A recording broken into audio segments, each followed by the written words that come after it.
அனைவருக்கும் வணக்கம். பாரம்பரிய திருவள்ளுவர் குல வம்சம் பிரசன்ன ஜோதிடர் சுபமாரிமுத்து திருப்பூர்லிருந்து இந்த பதிவு உங்களுக்காக. ரோகிணி நட்சத்திரத்தில் மாந்தி இருந்தால் எந்த கோவிலுக்கு போனால் உங்களுடைய கர்மவினை தீரும். மாந்தி என்பது யார்? எல்லாத்தோட ஜாதகத்திலையும் பாருங்க, ஒரு சில ஜாதகத்துல மாந்தியே ஜாதக ராசி கட்டத்தில் சில பேர் அதில் போட மாட்டாங்க. சில கம்ப்யூட்டர்லேயே சிலதெல்லாம் வராது.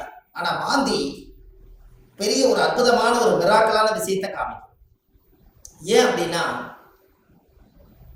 சூரியனுடைய மகன் சனி பகவான், சனி பகவானுடைய மகன் மாந்தி.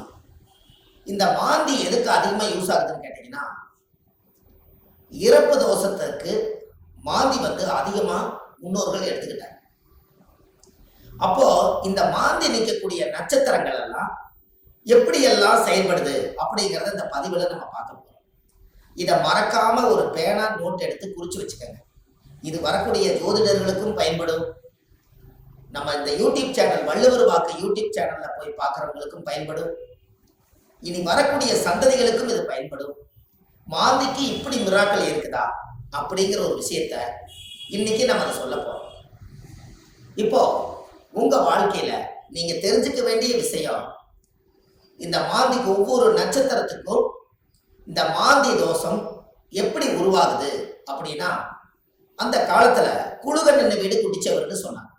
குழுகன் நின்ற வீடு குட்டிச்சவர் அப்படின்னா குழுகன் நின்ற வீடு குட்டிச்சவரா. அப்ப இந்த மாந்தி போய் எந்த ராசியில் இருக்குதோ, எந்த நட்சத்திரத்து மேல ஏறி உட்கார்ந்து இருக்குதோ, அந்த நட்சத்திரத்தினுடைய திசைகள் அவங்களுக்கு தோஷம் அடையுமா. அப்ப அந்த மாந்தி தோஷம் என்பது என்ன? இறப்பு சம்பந்தப்பட்டது. உங்களுக்கு ஒரு உதாரணத்துக்கு சொல்றேன். லக்னங்கிறதா உயிர், லக்னம் தான் உயிர். ஒரு மனிதனுக்கு ஒரு தாயுடைய கருவறையில இருந்து தொப்புள் கொடி அறுக்கும் நேரம் எந்த லக்னத்துல அவங்க பிறந்திருக்காங்களோ, அந்த லக்னம் எந்த நட்சத்திரத்துல கரெக்டா நிக்குதோ, அந்த நட்சத்திரத்து மேல இந்த மாந்தியோட தீட்டு தோஷம் அதுல இருக்கு. இது உங்களுக்கு தெரியுமா? இதை நீங்க கண்டிப்பா தெரிஞ்சுக்கணும். அப்ப லக்னத்தினுடைய மாந்தி பிரேதசாபம். மாந்தி என்பது இறப்பு. அப்போ அவங்க முன்னோர்கள் அந்த காலத்துல என்ன பண்ணிருப்பாங்கன்னா, ஒரு லக்னத்துக்குள்ள லக்னம் ஒரு ராசி கட்டத்துக்குள்ள 3 நட்சத்திரம் இருக்கு. இந்த 3 நட்சத்திரத்துல இப்போ ஒரு உதாரணத்துக்கு அசுவனி, பரணி, கிருத்திகை 1ஆம் பாதம், இந்த 3 மேச ராசியில இருக்குது. ஒரு உதாரணம். அதுல அசுவதி நட்சத்திரத்துல மாந்தி இருந்தா என்ன பலன், பரணி நட்சத்திரத்துல மாந்தி இருந்தா என்ன பலன், கிருத்திகை நட்சத்திரத்துல மாந்தி இருந்தா என்ன பலன், இதைத்தான் இந்த பதிவுல உங்களுக்கு சொல்ல போறேன். இது உதாரணத்துக்காக. அப்போ ஒரு நட்சத்திரம் அந்த ஜாதகத்துல நம்மளுக்கு கிடைக்க வேண்டிய நட்சத்திரம். அப்ப எந்த நட்சத்திரத்துல மாந்தி உங்களுடைய ஜாதகத்துல இருக்குதோ, அந்த நட்சத்திரத்தினுடைய திசை உங்களுக்கு தெரியும். உதாரணமா அசுவதி நட்சத்திரமா இருந்தா அவங்க கேது திசையில தான் அவங்க செயல்படுவாங்க. அப்ப ஜாதகத்துல எனக்கு என்னங்க அசுவதி நட்சத்திரம் கேது திசை நடக்குது, எனக்கு கேது அசுவதி நட்சத்திரத்துக்கு கேது திசை நடத்துறாரு, எனக்கு ஒரு பலனுமே நடக்கலைங்க அப்படின்னு நீங்க சொல்லவே வேண்டாம். அந்த அசுவதி நட்சத்திரத்துக்கு அதிபதி கேது இந்த மாந்தியோட சாபம் வாங்கி இருக்கிறதுனால அந்த திசை நம்மளுக்கு வேலை செய்ய மாட்டேங்குது. அப்ப அதை நம்ம சரிப்படுத்தினா தானே அது நிவர்த்தியாகும். அப்ப அசுவதி நட்சத்திரத்துக்கு கேது, கேது என்பது பாட்டியில பாட்டின்னு வருது. அப்ப பாட்டிக்கு ஈமகாரிய செலவு செய்யாம விட்டுட்டால், அந்த முன்னோர்களுக்கு ஈமகாரியங்கள் செய்யாம விட்டுட்டா, இறந்த முன்னோர்களுக்கெல்லாம் மூதாதிகளுக்கெல்லாம் செய்யாம விட்டுட்டா, இந்த நட்சத்திர சாபம் அந்த குடும்பத்துக்குள்ள போய் அந்த திசைக்கு யோகத்தை கொடுக்கறது இல்லை. அப்ப கர்மாவிலேயே மாட்டிக்கிறீங்க. அப்புறம் எப்படி மேல வரும்? அப்ப இதெல்லாம் அந்த காலத்துல முன்னோர்கள் குளிகை நின்ற வீடு குடிச்சவர்னு எதுக்கு சொல்லி வச்சாங்கன்னா, ஒரு வீட்டுல ராசி கட்டத்துல குளிகை நின்ற வீடு குடிச்சவர் சொல்லி வைக்கல. அவங்க சொல்லி வச்சதே குளிகன் நின்ற நட்சத்திரம் அந்த வீடு குடிச்சவர்னு வச்சாங்க. அந்த நட்சத்திரத்தினுடைய திசைகள் யாருக்கு வந்தாலும் இந்த மாந்தியோட சாபம் அவங்கள துரத்திக்கிட்டே. ஒரு உதாரணம், லக்னத்து மேலேயே மாந்தி நிற்குது. ஒருத்தருக்கு லக்னத்து மேலேயே மாந்தி, லக்னம் என்ற நட்சத்திரம் எதுவோ அதுவே மாந்தி. அந்த மாந்தி சாபம் இருந்தா அவங்க என்ன ஒரு அனாதிபாடி எடுத்து அடக்கம் பண்ணுனா அவங்களுக்கு அந்த மாந்தி சாபம் நிவர்த்தி ஆகுங்கிறது ஒரு நூல். ஏன் அப்படின்னா, அந்த லக்கணத்துக்குள்ள மாந்தி பிறக்கும் போது ஒரு தாயுடைய கருவறையில இருந்து மாந்தி என்பது நிலையா இருக்கிறது, ஒரு ராசியில ரொம்ப நாள் இருக்கிறது. லக்னம் என்பது 2 மணி நேரத்துக்கு ஒரு லக்னம் நகர்ந்து வெளியில வந்துடும். கரெக்டா அந்த பிரசவமாகி இந்த லக்னம் போய் கரெக்டா மாந்தியோட நட்சத்திரத்துல போய் கரெக்டா அந்த லக்னம் உட்கார்ந்துட்டால் இந்த லக்னம் வந்து தீட்டாய் போயிடும். இதுதான் அதனுடைய பரம ரகசியம். நம்ம அவங்களுக்கு பாருங்க, அந்த லக்னம் போய் நின்ற நட்சத்திரத்துல போய் அந்த தீட்டு விழுந்துருச்சுன்னா முகமெல்லாம் மாறிடும். முகம் அவங்களோட தேஜஸ் இருக்காது, ஒரு இருளன்ற மாதிரி இருப்பாங்க. என்னமோ ஒரு தோஷம் அவங்கள தாக்கிட்டே இருக்கும். ஒரு செயல்பாடு சிறப்பா இருக்காது. எந்த ஒரு காரியம் எடுத்தாலும் தடை, வீட்டு காரியம் எடுத்தாலும் தடை, தொழில போய் ஜெயிக்கலாம்னா தடை, திருமண வாழ்க்கையில நிம்மதியா இருக்கலாம்னா திருமணத்துல திருப்தி இல்லை, குழந்தை பாக்கியம் பெற்றுக்கலாம்னா குழந்தைக்கு ஏதாவது ஒரு ஒச்சனை, பூர்வீகத்துல போய் வாழலாம்னா பூர்வீகத்துல முன்னோருடைய சாபம். இப்படி வந்து இந்த மாந்தியுடைய நட்சத்திர தோஷங்கள் உங்களுக்கு அதிகமான முறையில இது கர்மாவா செயல்படுது. அப்போ முன்னோர்கள் அந்த காலத்துல இதுக்கு எல்லாமே கோவில் வச்சிருக்காங்க பாருங்க. இதுதான் ஒரு ஹைலைட். இந்த ரகசியத்தை சொல்லாம விட்டுட்டா கடைசி வரைக்கும் உங்களுக்கு தெரியாமலே போய் ஒவ்வொருத்தருடைய ஜாதகத்திலையுமே எந்தெந்த நட்சத்திரத்துல மாந்தி இருக்குதோ அதற்குரிய கோவில்ல போய் சுவாமிக்கு தேங்காய் பழம் பூமாலை கல்கண்டு வாங்கி அர்ச்சனை பண்ணி சாமி கும்பிட்டு வந்துட்டால் உங்களுடைய அந்த நட்சத்திரத்தினுடைய மாந்தி சாபம் அன்றோடு அது நிவர்த்தியாது. அப்ப இது ஒரு பெரிய அற்புதம் அல்லவா? இப்ப நீங்க தெரிஞ்சுக்கணும். அப்ப அந்த கோவிலுடைய வரலாறு எங்க இருக்குது, அந்த கோவிலை நம்ம எப்படி கண்டுபிடிக்கிறது, இந்த கோயிலுக்கு போறதுக்கு வழிமுறைகள் என்ன, இது எல்லாமே நீங்க தெரிஞ்சுக்கிட்டா மட்டும்தான் அந்த வாழ்க்கை உங்களுக்கு கரெக்டா செய்யணும். அப்போ முன்னோர்கள் அந்த காலத்துல சூரியனுடைய மகன் சனி பகவான், சனி பகவானுடைய மகன் மாந்தி. அப்ப அப்பாவுடைய பேரன் தான் நம்மளுக்கு மாந்தி தோஷமா வர்றாரு. அப்ப அப்பாவுடைய சொத்து பிள்ளைக்குத்தானா, அப்பாவுடைய பாவம் பிள்ளைக்குத்தானே. அந்த கர்மாவில இருந்துதான் உங்களால வெளியில வர முடியல. அப்ப இது மூலியமா தான் உங்களுக்கு கர்மா செயல்படுது. பாருங்க, உங்களுக்கு தாத்தாவோட சொத்து அந்த காலத்துல பாத்தீங்கன்னா தாத்தாவோட சொத்தை கொண்டு போய் வாழ்ந்து முடிச்சுட்டு உயிர் எழுதும் போது பேரன் பேர்ல போய் எழுதுவார். அப்ப சூரியனுக்கும் சனி பகவானுக்கு தொடர்பு இல்லை, மாந்திக்கு தான் தொடர்பு வருது. அப்போ அந்த ஜாதகத்திலேயே அப்ப மாந்தி என்பது உள்வனை கர்மா. மாந்தி என்பது முன்னோர்களுக்கு திதி கொடுக்காம விட்டுட்டீங்கன்னா அது நட்சத்திரத்தினுடைய மாந்தி போய் அந்த தோஷம் அடைஞ்சிடும். அந்த திசைகள்ல நம்மளுக்கு சரியான பிரச்சனைகள் வந்து எல்லா கோயிலுக்கும் போயிட்டு வந்துட்டுங்க, எல்லா பூஜையும் பண்ணிட்டு வந்துட்டேன், எல்லா பரிகாரங்களும் சொன்னதெல்லாம் செய்திருக்கேன். ஆனா ஏன் எனக்கு வந்து ஒவ்வொரு நாளும் பலாபலம் மாறி வருது, எனக்கு எதுவுமே நடக்கலையே, இப்படி ஒரு கேள்வி பிறக்குது. அப்ப அந்த ஜாதகத்தை வாங்கி பார்த்தா நீங்க என்ன நட்சத்திரத்துல திசை நடக்குதுன்னு கேட்டா எனக்கு ஒரு நட்சத்திரம் அஸ்வினியில திசை நடக்குது, எனக்கு கேது திசை நடக்குதுங்க. கேது அது மாந்தியோட நட்சத்திரம், அஸ்வினியில இருந்து நிற்கும். அப்போ இப்படித்தான் ஒவ்வொருத்தருடைய நட்சத்திரத்தையும் இந்த மாந்தி லாக் பண்ணி வச்சிருக்கு. இதை தெரிஞ்சுக்கிட்டாலே உங்க வாழ்க்கை ரொம்ப சிறப்பா இருக்குமே. அப்ப இந்த மாந்திங்கிற ஒரு கர்மா கேரளாவில எல்லாம் பாத்தீங்கன்னா குளிகனை வச்சுதான் ஜாதகமே கணிப்பாங்க. அவங்களுக்கு கர்ம வினை கண்டுபிடிக்கிறதே குளிகனை வச்சுதான். அதனாலதான் குளிகன் இந்த வீடு குட்டிச்சவர்னு அந்த காலத்துல சொன்னது. கேரளாவில் பிரசன்னம் பார்த்தாங்கன்னா குளிகை தோஷம் இருக்குதுங்கிறத அவங்க அதை தெளிவா சொல்லுவாங்க. அப்ப அதை சொல்லி முதல் முன்னோர்களுடைய கர்மாவை நிவர்த்தி செய்துட்டா நீங்க இந்த பூமியில பிறக்கும் போது கொண்டு வந்த யோகம் வேலை செய்யுங்கிறது ஒரு ரூல் உண்டு. அது அந்த காலத்துல இருந்தே இருக்கு. நாம நல்லா யோசிச்சு பாருங்க, நம்ம போன ஜென்மத்துல செய்த பாவங்கள் இந்த ஜென்மத்துல கிரக அமைப்போட இருந்து நான் ஏதாவது ஒரு கஷ்டமா தான் நம்ம என்ன சொல்றோம், போன ஜென்மத்துல நான் என்ன பாவம் செஞ்சேன்னு எனக்கு தெரியலீங்க, ஆனா இந்த ஜென்மத்துல நான் ரொம்ப கஷ்டப்பட்டு போயிட்டேன், ஒரு காலம் கெட்டால் ஒரு காலம் நான் நல்லா இருக்கணும், நான் சம்பாதிச்சதுலயும் நிம்மதி இல்லை, வாழ்க்கையிலேயே எனக்கு நிம்மதி இல்லை, குழந்தை பெற்று பார்த்தா அது நிம்மதி இல்லை, கணவன் மனைவியோட வாழ்ந்து பார்த்தா அதுலேயே நிம்மதி இல்லை, எனக்கு இந்த ஜாதகத்துல ஏன் தான் நான் அந்த பிறப்பு வாங்கி வந்தேன்னு எனக்கும் தெரியல, அப்ப நான் எப்பதான் நான் நல்லா இருப்பேன் அப்படின்னு ஒரு கேள்வி பிறக்குது. அப்ப இந்த இடத்துல என்னன்னு கேட்டா சூரியன் ஒரு ஜாதகத்துல உச்சமா இருக்காரு, நீங்க ஜம்முன்னு இருப்பீங்க, சனி உச்சமாக்குறாரு ஜம்முன்னு இருப்பீங்க, இதெல்லாம் ரைட்டு. ஆனால் இந்த கர்ம வினைங்கிறது ஒண்ணு என்னன்னா தாயுடைய கருவறையில இருந்து தொப்புள் கொடி அறுக்கும் போதே இந்த பிரபஞ்சம் கொடுக்கக்கூடிய அந்த கர்மா தோஷம் தான் அந்த லக்ன தோஷமோ இந்த நட்சத்திரத்தினுடைய மாந்தி தோஷம். அப்போ ஒவ்வொரு நட்சத்திரக்காரர்களுக்கும் மாந்தி எந்த நட்சத்திரத்துல இருக்குதோ அதுக்குரிய கோயிலுக்கு போயிட்டு வந்தீங்கன்னா கண்டிப்பா உங்க லைஃப்ல ஒரு மாற்றம் ஏற்படும். அதுக்கப்புறம் உங்களோட தொழில் விருத்தியாகும், குடும்ப விருத்தியாகும், மனை விருத்தியாகும், மாங்கல்ய விருத்தியாகும், ஆயுள் ஆரோக்கிய ஐஸ்வர்யம் விருத்தியாகும், புத்திர பாக்கியம் விருத்தியாகும், செய்யும் தொழிலில் லாபம் கிடைக்கும், மன நிம்மதி சந்தோஷம் உங்களுக்குள்ள இருக்கும், பட்ட கடன் அடைச்சிருவீங்க, தீராத துன்பத்திலிருந்து வெளியே வந்துருவீங்க, வெளிநாட்டு பயணம் போக வேண்டிய தடைகளுக்கு போயிட்டு வந்துருவீங்க.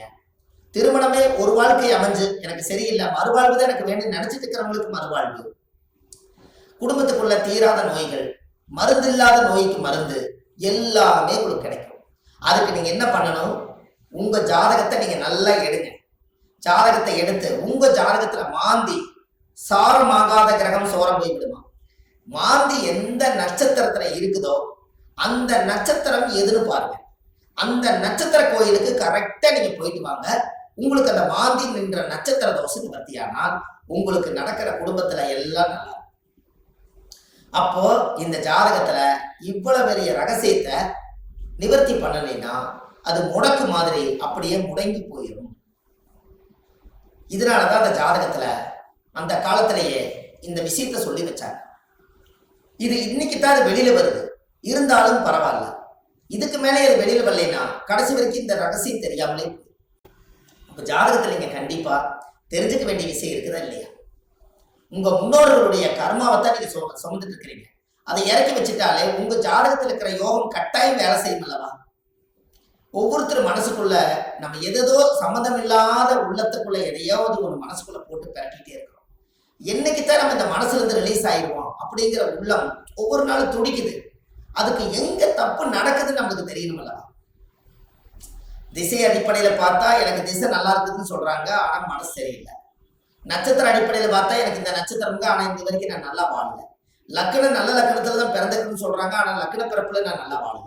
9 கிரகங்களும் சரியான இடத்துல அமைஞ்சிருக்குதுன்னு சொல்லியிருக்காங்க, ஆனா இது வரைக்கும் எனக்கு 9 கிரகத்தினுடைய சூட்சமத்தினால நான் திருப்தி அடையல. அப்ப நானே கையூனி கரணம் பாஞ்சு வாழ்க்கையில வெளியே சொல்லாம ஒரு கௌரவத்துக்காக வாழ்ந்துட்டு இருக்கிறேன். நான் என்னைக்குத்தான் உண்மையா வாழுவேன்?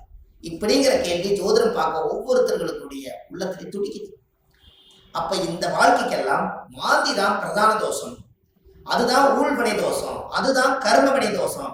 முடக்கு தோஷத்துக்கு அப்பாற்பட்டு 100 விதமான தோஷத்துக்கு ஒரே தோஷம் மாந்தி தோஷம். இந்த இறப்புக்கு மட்டும் ஒரு பெரிய தோஷம் என்னன்னா மாந்தி தான் இறப்பு. உங்களுக்கு ஒண்ணு தெரியுமா? குளிகை காலத்துல சொல்லுவாங்க, ஒரு குளிகை காலத்துல ஒரு விஷயத்த செஞ்சா திரும்ப திரும்ப செஞ்சுக்கிட்டே இருப்பாங்க. அப்ப நல்லது செஞ்சாலும் திரும்ப திரும்ப வரும், கெடுதல் செஞ்சாலும் திரும்ப திரும்ப வருமா? அப்ப குளிகை நேரத்துலதான் எதை செய்யணும்னு அந்த காலத்துல முன்னோர்கள் அதை யோகிச்சு வச்சிருக்காங்கல்ல. இதெல்லாம் தான் உலகத்துல இருக்கு.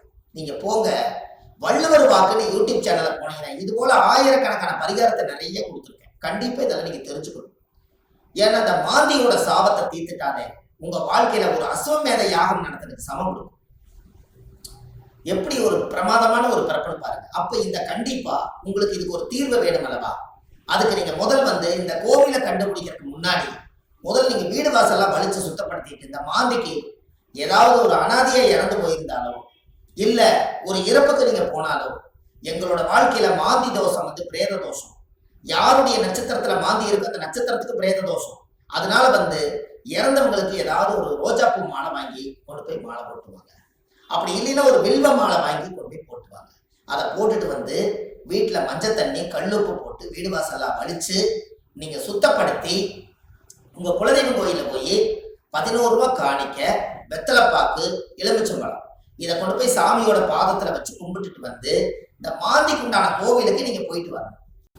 ரோகிணி நட்சத்திரத்தில் மாந்தி இருந்தால் திருப்பதி வெங்கடாஜலபதி கோவில் உங்கள் பெயரில் அர்ச்சனை செய்து திருப்பதி வெங்கடாஜலபதியுடைய ஆலயத்தில் போய் ஒரு நாள் தங்கி இருந்து அந்த கோவிலை வழிபட்டு வந்தால் உங்களுடைய மாந்தியுடைய கர்மவினை தோஷம் அன்றோடு நிவர்த்தியாகும். அப்ப அந்த கோவிலுக்கு நீங்க போறதுக்கு முன்னாடி இந்த வீடு வாசல்லாம் வலிச்சு நீங்க சுத்தப்படுத்தி, குழந்தை பிறந்த வீடு, வயசுக்கு வந்த வீடு, இறந்த வீடு, இந்த வீட்டுகளுக்கெல்லாம் நீங்க போகாம இந்த பிரேதத்துக்கு நீங்க மாலை போட்டுட்டு 3வது நாள்ல இருந்து ஒரு 3 நாளைக்காவது வீடு வாசல்லாம் வலிச்சு சுத்தப்படுத்தி நான்வெஜ் எதுவுமே யூஸ் பண்ணாம நீங்க பரிசுத்தமா நீங்க இருக்கணும். இருந்துதான் நீங்க அந்த கர்மவினை தீர்க்கக்கூடிய கோயிலுக்கு நீங்க போயிட்டு வர முடியும். நல்லா புரிஞ்சுக்கங்க. இதுல குலதெய்வம் எனக்கு தெரியலீங்கன்னு சொன்னால் உபாசன தெய்வம், நீங்க என்ன இஷ்ட தெய்வத்தை இப்ப வணங்கிட்டு இருக்கிறீங்களோ அந்த தெய்வத்தோட பாதத்துல வெத்தலை வாக்கு, எலுமிச்சம்பழம், பூ, பழம், கனி வச்சு சாமி கும்பிடுங்க. ஒருவேளை எனக்கு உபாசன தெய்வம் தெரியலனா விநாயகர் கோயிலை வச்சு சாமி கும்பிடுங்க. வினையை தீர்க்கக்கூடியவர் விநாயகர். அப்படி ஒருவேளை எனக்கு விநாயகர் கோயிலும் முடியலனா முருகன் கோயில்ல திருச்செந்தூர் முருகனை நினைச்சுக்கலாம், ஆறுபட வீட்டுல எந்த படம் வேணாலும் நீங்க எடுத்துக்கலாம். இப்படி ஏதாவது ஒரு தெய்வாலயத்துல வெத்தலை பாக்கு, 11 ரூபாய் காணிக்க, எலுமிச்சம்பழம், இதை வச்சு நான் இந்த கர்ம வினையை தீர்த்துட்டு வர்றேன், அதை தீர்த்துட்டு வந்ததுக்கு அப்புறம் என்னுடைய வாழ்வாதாரம் நல்லா இருக்குன்னு சொல்லி நீங்க அந்த ஒரு மூல மந்திரத்தை நீங்க ஒரு கோயில்ல போய் சொல்லணும். என்னன்னு சொல்லணும்? முற்பிறவியில செய்த பாவங்கள் என்னோட கர்மாவெல்லாம் தீரணும்னு சொல்லி கோயில்ல நீங்க விளக்கு போட்டு ஒரு 21 முறையாவது அந்த கோயில் முன்னாடி போய் சாமி கிட்ட சொல்லணும். என்னன்னு?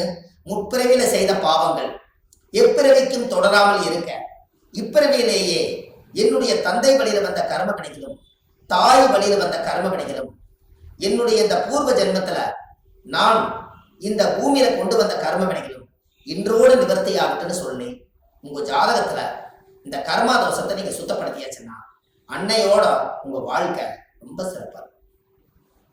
இதை சொல்லி விளக்கு போட்டு சாமி கும்பிட்டு தேங்காய் பழம், பூமாலை, கல்கண்டு வாங்கி அர்ச்சனை பண்ணி சாமி கும்பிட்டு வாங்க. அன்னையோட அது நிவர்த்தி ஆகும். அந்த கோவில் என்னங்கிறது தான் இப்போ உங்களுக்கு சொல்ல போறேன். ஏன்னா இந்த கோயில் நம்ம எப்ப சொல்லணுங்கிற ஒரு விதி இருக்குது. இந்த அர்த்தங்கள் எல்லாம் புரியாம நீங்க கோயிலுக்கு தெரிஞ்சிட்டாலோ கோயிலுக்கு போனாலும் விவரம் பத்தாது.